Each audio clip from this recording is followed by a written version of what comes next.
and welcome to this episode of Ways to Change the Workplace with myself, Prina Shah. I love what I do.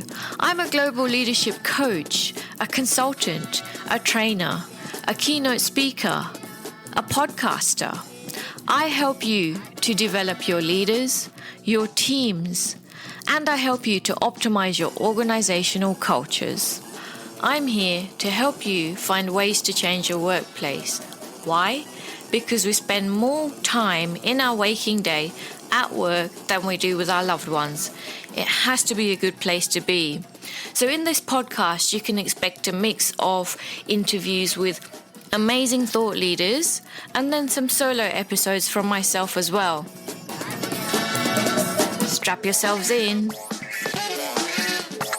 Hello and welcome to this very special episode of the Ways to Change Your Workplace podcast with me, Prina Shah, and I'm really excited to be introducing you today to my friend Mel Loy. She works globally, she lives in sunny Brisbane, and she has just published her book called Change Isn't Hard, a practical playbook for people-centered change communication. And I'm telling you, everybody, this is the book that you need in your life, guaranteed. So I had the opportunity to chat with Mel. She was in Perth a while ago. I got to meet with Mel and her beautiful niece, Celeste. We had the best time.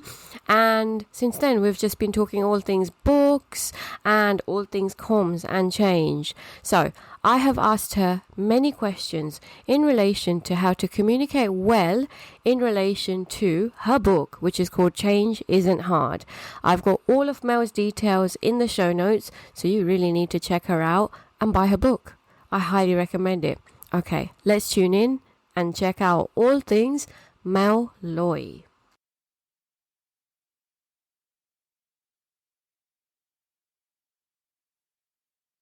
Mel, so from a comms perspective, tell me about your book. Well, it is the book that I think is missing from the market. So I feel like we've seen a lot of work around change management over the last 10, 15 years. You know, there's John Cotter, for example, all his books on change management.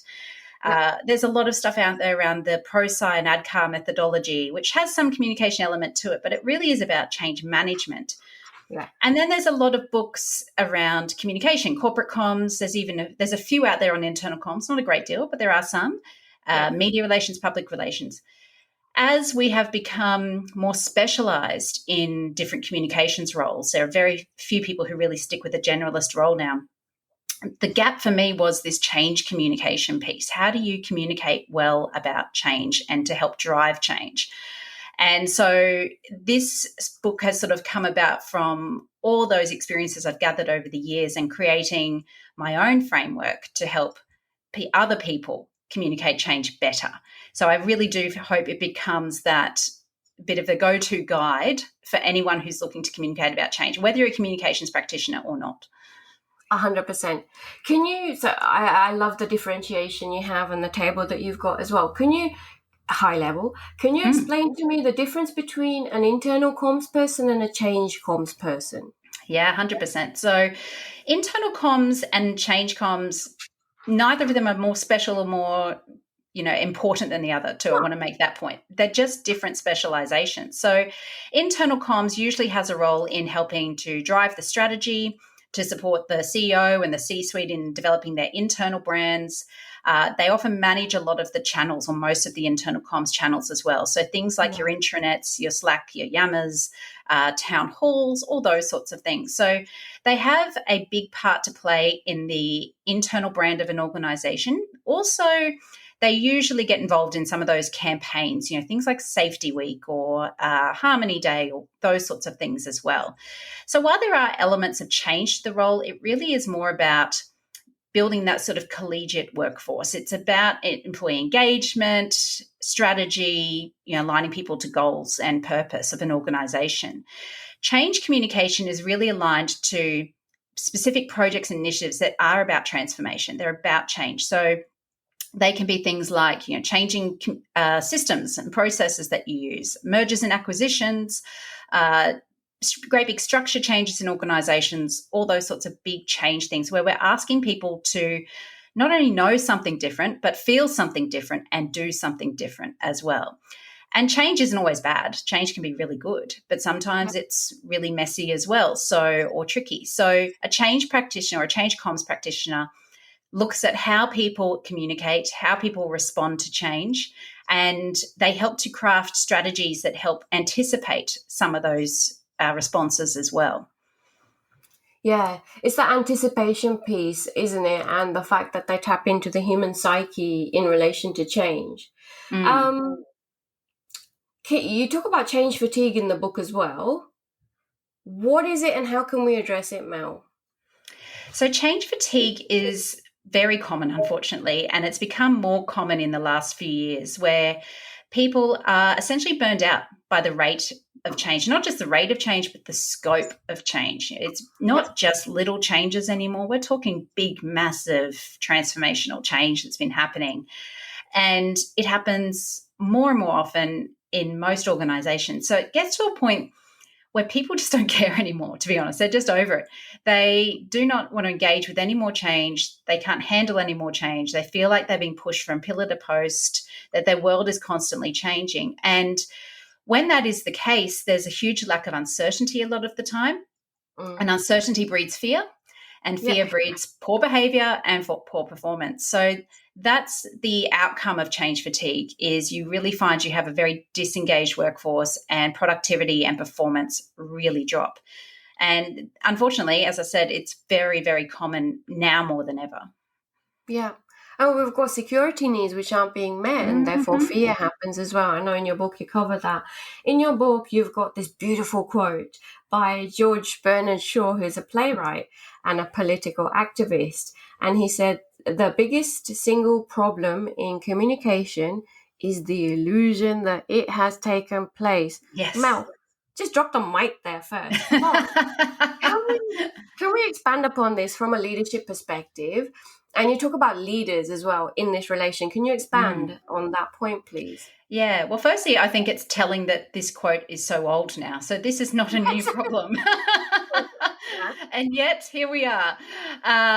But yes, from a leadership perspective, it's similar to what we were talking about in our conversation earlier. It's like, I've sent that email. Why aren't they doing what I want them to do? Yeah. It's because you just sent that email. Your team may not be people who respond well or communicate well from a written comms perspective. Maybe they get more out of it when you have a conversation or there's a visual or something along those lines. It's the fact that you have such diverse audiences that we need to cater for, that one email will not change behavior. You need to repackage your message in different ways to meet people's different needs. And that's what's at the heart of it, is the audience. If you're coming at it from your own perspective, then you are just going to send that email and assume that everybody's read it. You haven't come at it from your audience's perspective. So that's one of the biggest issues I see with leadership communication, is they don't think that deeply about their audience. And so they are communicating in a way that suits the leader, not the way that suits the team. Boom. Okay, now let's follow on with this then. And I'm liking interviewing you. So let's go to the trust aspect, which is a massive part of your book as well.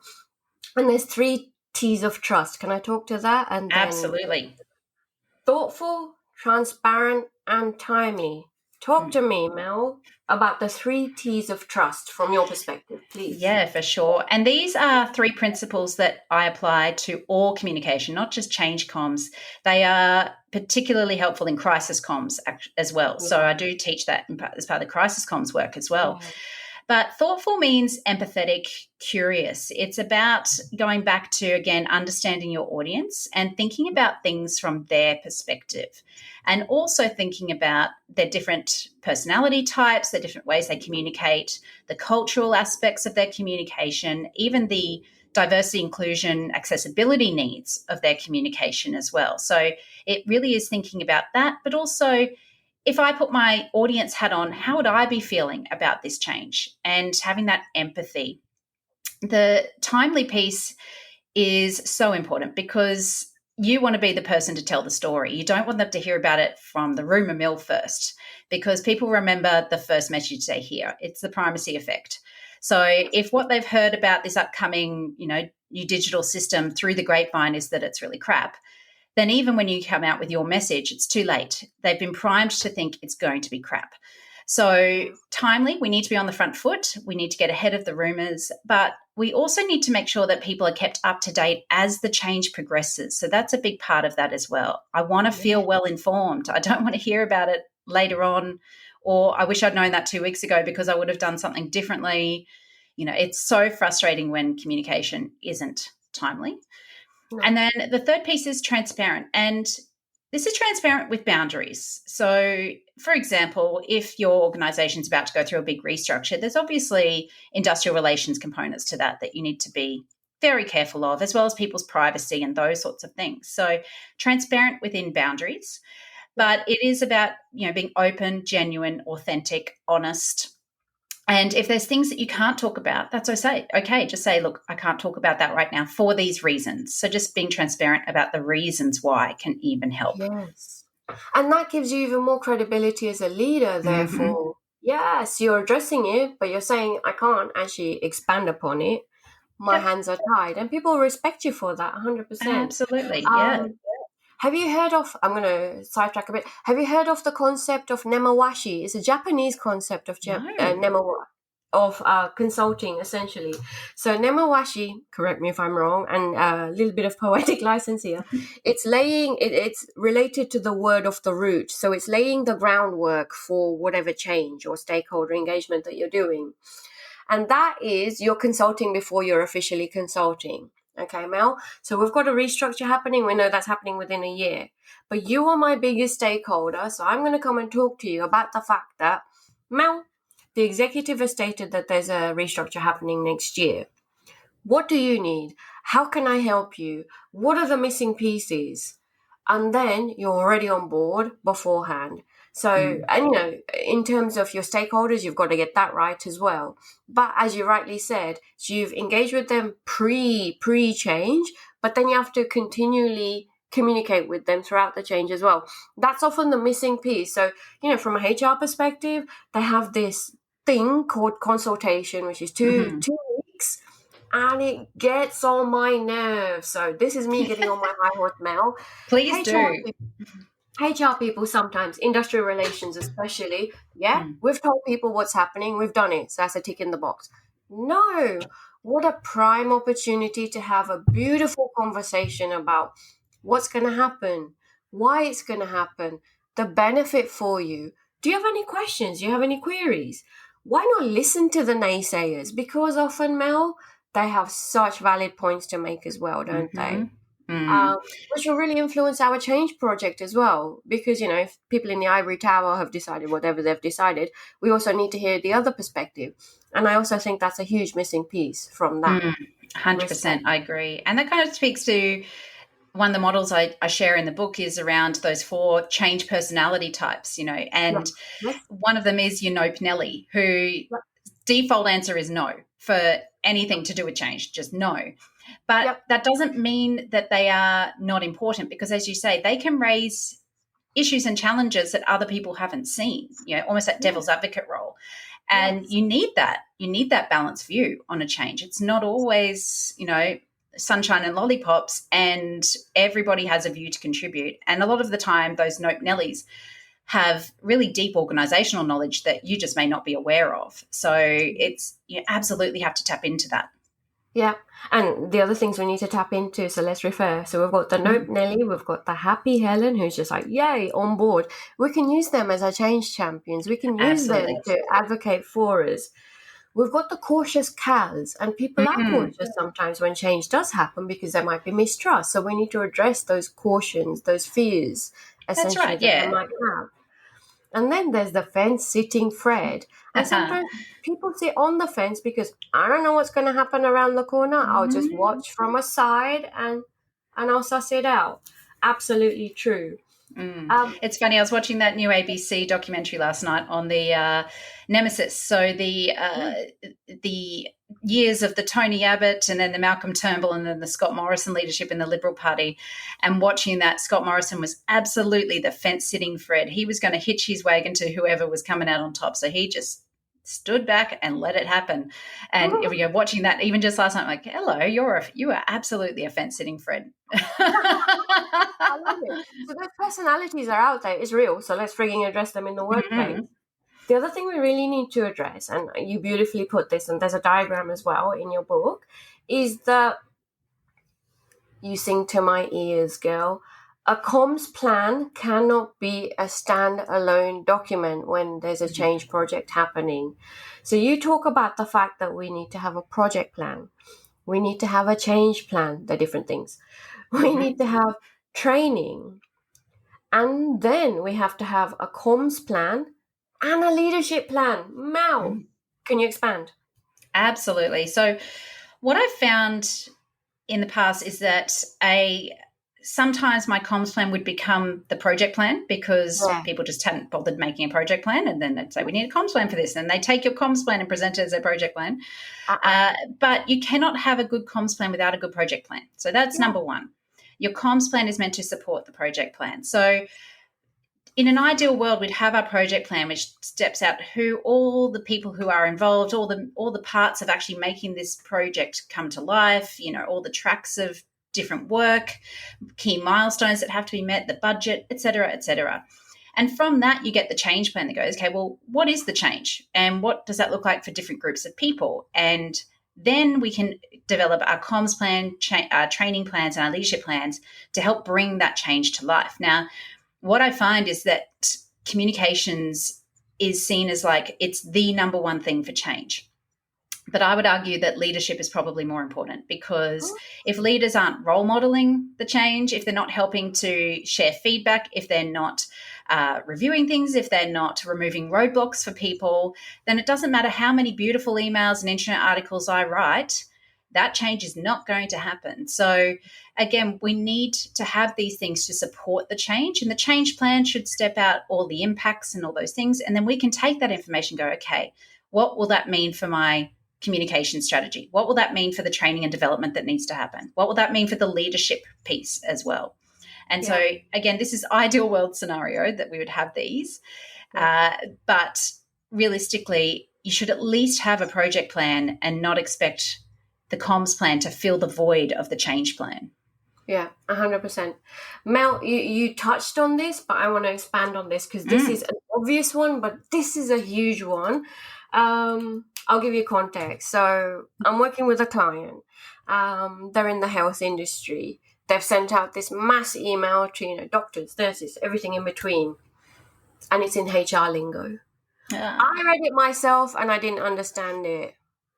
So you talk about writing from the reader's perspective.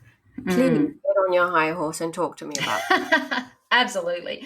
Well, there's two parts to that, and especially based on the example you just gave. One is jargon and the overuse of jargon and language that's really inaccessible by a lot of people. So when we talk with jargon, there's a good chance a lot of people just aren't going to understand it, especially using technology terms, HR terms, who's going to understand that? And again, you haven't thought about your audience in that respect.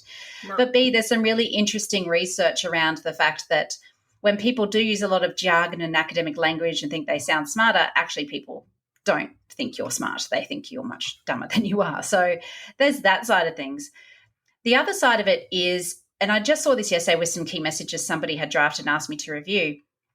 When we write from the writer's perspective, we use a lot of words like we, our, this. So when we talk about benefits, it's often always about the benefits to the business, not about the benefits for the audience. So when we start to flip it and use more of you and your terms and talk about what this means for you is. So, for example, this particular piece was, I think, around a new quality technology piece that was coming in, and the writer's perspective was very much, we'll get a better picture of what we can improve and, we'll be able to audit ourselves better and rah, rah, rah. If I'm Joe Bloggs on the floor, I don't give a damn what is good for them. What does this mean for me? So to flip that to a reader's perspective, it would be more like you'll have more transparency, you'll have more confidence in knowing that what incidents you report will actually be tracked and will be able to be addressed more quickly. It's about you. So that is a huge challenge. And it's interesting, when I run training, when I point that out to people, it's like this little light bulb goes off above their head. And then we do an exercise where I ask them to write something. And then I say to them, okay, was that the writer's perspective or the reader's perspective? And straight away about 70% go, oh, damn it, I did it again. Because it's so ingrained in us, that corporate communication, to talk about our and we and the business and blah, blah, blah, that it's really hard habit to break. So, it's just once you're aware of it, you start to really notice it everywhere. Totally. I've got 2 more questions for you. One, it's a juicy one and it's a cool one. Can you share the case study of Kmart? Expect change. Yes. So for people who are listening who are not from Australia, Kmart is a discount department store, which if you talk to anybody in Australia, most of us love Kmart. You go in there for one thing, you come out with a trolley full of homewares you didn't need, but now you have them. So it is a very, very popular store. But back about 10, 15 years ago, it was really, really struggling. So it's owned by the same company that also owns Target. Target was doing extremely well. Kmart was going down the gurgler. And they brought in a new CEO who really turned it around. And the way they did that was, apart from, looking at their product lines and the supply chains and all those sorts of things, is they looked at how do we communicate this change to people. And the agency that they worked with, Sapient Nitro, they came up with this concept of expect change. So it played on that, you're still going to have that discount, you're still going to cheaper lines and all those sorts of things, but you can expect us to do better. And they went about really transforming the whole company, not just in the products they offered, but how the stores felt and looked, the type of interactions they had with people internally and externally. And it was really a great example of putting people at the heart of change. They really thought about the customer experience, but also the employee experience, and how do we bring that to the heart of the change and the change communication. And I think the communication also represented those 3 T's of trust really nicely. There was the transparency piece. They were very open about what the challenges were, what we need to change, how we're doing it. They were thoughtful, so they very much listened to their people. They did some big, in-depth research with their staff and with customers, and they shared back those findings. And they were timely. They kept people up to date as they went through this journey as well, and it really built trust in the brand to the point now it far outstrips Target's revenue, big time. And we're seeing a lot more Targets getting turned into Kmarts, and it really is quite the transformation story, but it's such a good example of what happens when you put people at the heart of the communication and really build trust around it. 100%. It created such a buzz, and no doubt, and as you've alluded to, it changed the organizational culture internally as well. Like, what a 2-pronged, amazing approach. And that doesn't mean it wasn't easy or wasn't expensive, because it was. But they stuck to it. Yeah. They did it. They stuck to their guns. Absolutely so. Now, Mel, my podcast is called Ways to Change Your Workplace. And the magic question I ask everybody is, if you had a magic wand, Ms. Mel Loy, what is one way that you would change the way of the workplace? Get creative, get controversial. I would want everybody to do emotional intelligence training. Absolutely everybody, from the ground up. And look, I think that was a turning point for me in my own career. I didn't know what emotional intelligence was, in my early 20s, about 20 years ago. So it was a long time ago.